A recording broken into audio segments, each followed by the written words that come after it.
Hi students, today we are going to see about 7th standard English Unit 1 Section 3 poem The Echoing Green. Okay, see the first introduction part. In this poem, William Blake talk about merry sound and image of spring that accompany the children playing outdoors. So spring வசந்த கால டைமில் வந்து குழந்தைங்கள்லாம் வெளியில் விளையாடுறாங்க சந்தோஷமாக. அப்போ அவங்க சுற்றி என்னென்ன சவுண்டு சத்தங்கள் என்னென்ன எல்லாம் இருக்குது அப்படிங்கிறத பற்றி ஆத்தர் வந்து இந்த போயத்தில் கற்பனையாக சொல்கிறார். தென் an old man happily remember when he enjoyed playing with his friends during his own childhood. So அதில் என்ன சொல்லியிருக்காங்கன்னா, ஒரு வயசானவர் வந்து எப்படி சந்தோஷமாக அவரோட குழந்தை பருவத்தில் எப்படி வந்து அவங்க ஃப்ரெண்ட்ஸோடு சேர்ந்து இன்பமாக விளையாண்டாங்க அதை பற்றி சொல்கிறாங்க. The last stanza depicts the little ones being weary when the sun has descended and going to their mother to rest after playing many games. So இந்த லாஸ்ட் இந்த போயத்தோட லாஸ்ட் ஸ்டான்ஸா எதை பற்றி டிஸ்கிரைப் வர்ணிக்கிறாருன்னா, அதாவது லிட்டில் ஒன்ஸ் குழந்தைங்கள் எல்லாம் ரொம்ப வியரினா ரொம்ப டயர்டாகிடுவாங்க. மார்னிங்லேருந்து evening வரைக்கும் வெவ்வேறு கேம்ஸ் நிறைய விளையாட்டெல்லாம் விளையாண்டோன்னா களைச்சி போயிடுறாங்க. எப்போ when the sun has descended, அதாவது சூரியன் வந்து மறையும் போது உடனே பசங்கள்லாம் சேர்ந்து என்ன பண்ணிடுவாங்க, வீட்டுக்கு போய் ரெஸ்ட் எடுக்கணும். எப்போ ரொம்ப காலையிலேருந்து ஈவினிங் வரைக்கும் நல்லா விளையாண்டதுக்கப்புறம் ரெஸ்ட் எடுக்க வீட்டுக்கு போகிறாங்க. Next see the first stanza. The sun does arise and make happy the skies. அப்படின்னா என்ன, சூரியன் வந்து உதிக்கும்போது வானம் வந்து பிரகாசமாக தெரியும். அப்போ அதுக்கு வந்து நம்ம இங்கேருந்து பார்க்கும்போது அந்த வானம் வந்து சந்தோஷமாக இருக்கிற மாதிரி தெரியும் எப்போ சூரியன் உதிக்கும்போது. The merry bells ring to welcome the spring. அப்படின்னா இந்த ஒலிக்கிற மணி சவுண்ட் எல்லாம் எப்படின்னா வசந்த காலத்தை வந்து வரவேற்கிற மாதிரி ஒரு எங்கே பார்த்தாலும் அந்த சவுண்டு கேட்கும். The skylark and the thrush the birds of bush sing louder around. The sky லார்க்னா வானம்பாடின்னு ஒரு பறவை, ட்ரஷஸ்னால் ஒரு வகை பறவைகள், அப்புறம் புஷஸ் நிறைய குட்டி குட்டி பறவைகள் எல்லாம் அப்படி சுற்றி கத்திக்கிட்டு அப்படி வரும்போது அது எப்படின்னா பாட்டு பாடிட்டு வர்ற மாதிரி இருக்குமா இப்போ அந்த சூரியன் உதிச்சு வந்துக்கிட்டே இருக்கும்போது. To the bells cheerful sound. எப்போனா அந்த மணி ஒடி பெல் சவுண்ட் கேட்டோன்னே சியர்ஃபுல் ஒரு சந்தோஷமாக பறவைகள்லாம் அதோட வீட்டிலேருந்து திரும்ப வெளியில் வருது. while our sports shall be seen on the echoing green. So இப்போ எல்லாம் வந்து வெளியில் வந்தோம், சூரியன் உதிச்சோடனே பறவைகள்லாம் வெளியில் வந்தோடனே குட்டி குட்டி பசங்க என்னென்னா விளையாடுறதுக்கு வெளியில் வர்றாங்க அந்த பசுமையான புல்வெளியில். Old John with white hair does laugh away care.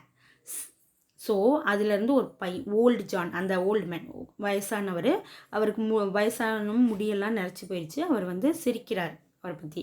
Sitting under the okay among the old fluke. அப்படின்னா என்ன, ஒரு பழங்கால ஒரு வகை மரம், ஓகேயா, அதில் உட்காந்துக்கிட்டு அவர் வந்து சிரிச்சுக்கிட்டு உட்காந்துருக்கார். They laugh at our play and soon they all say. So வந்து அவர் வந்து சொல்கிறாரு, இந்த செடி கொடி பறவைகள் எல்லாம் நாங்கள் விளையாடுறத பார்த்து சிரிக்கும். அவங்க என்ன சொல்லுவாங்கன்னா, such where the joys when we all girls and boys in our youth time were seen on the echoing green. So வந்து அவங்கெல்லாம் அந்த சுற்றி இருக்கிற பறவைகள் புல்வெளிகள் மரங்கள் எல்லாம் வந்து கற்பனையாக சொல்கிற மாதிரி அவங்களுக்கு தோணுமா, எப்போ அவங்க குழந்தை பருவத்தில் இருக்கும்போது யூத்ஃபுல் டைமில் இந்த மாதிரி விளையாடும்போது அந்த பசுமையான இடத்துல விளையாடும்போது இவ்வளோ சந்தோஷமாக இருக்காங்க அப்படின்ட்டு என்கரேஜ் பண்ணுற மாதிரி அவங்களுக்கு இருக்கும். ஓகேவா. நெக்ஸ்ட்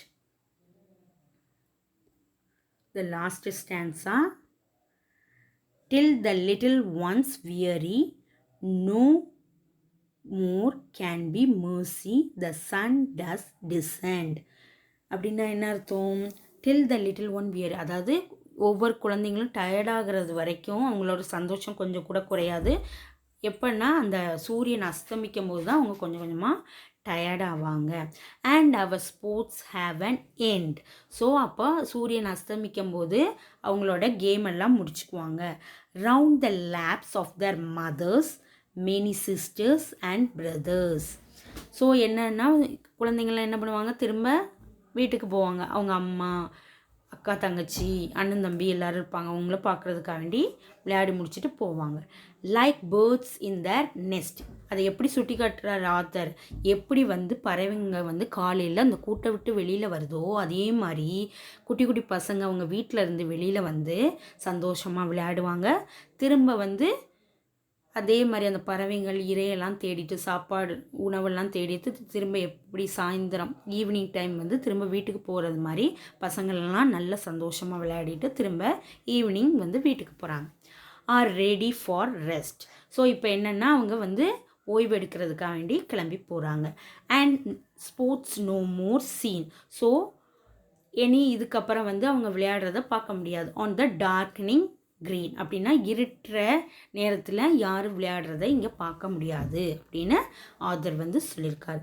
ஸோ இந்த போயத்தோட ஆத்தர் வில்லியம் பிளேக். ஸோ ஒரு நைஸ் போயம், ஒரு ஷார்ட் போயம், அப்படி தானே? Once again we can read this poem. See the poem. The sun does arise and make happy the skies. The merry bells ring to welcome the spring. The skylark and thrush, the birds of the bush, sing louder round to the bells' cheerful sound, while our sports shall be seen on the echoing green. See the second stanza. Old John with white hair does laugh away care, sitting under the yoke among the old folk. They laugh at our play, and soon they all sing. Such were the joys when we all, girls and boys, in our youth time were seen on the echoing green.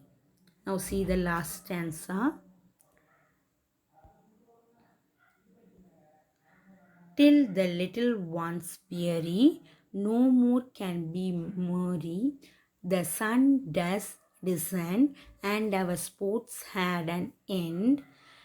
Round the laps of their mothers, many sisters and brothers, like birds in their nest, are ready for rest, and sports no more seen on the darkening green.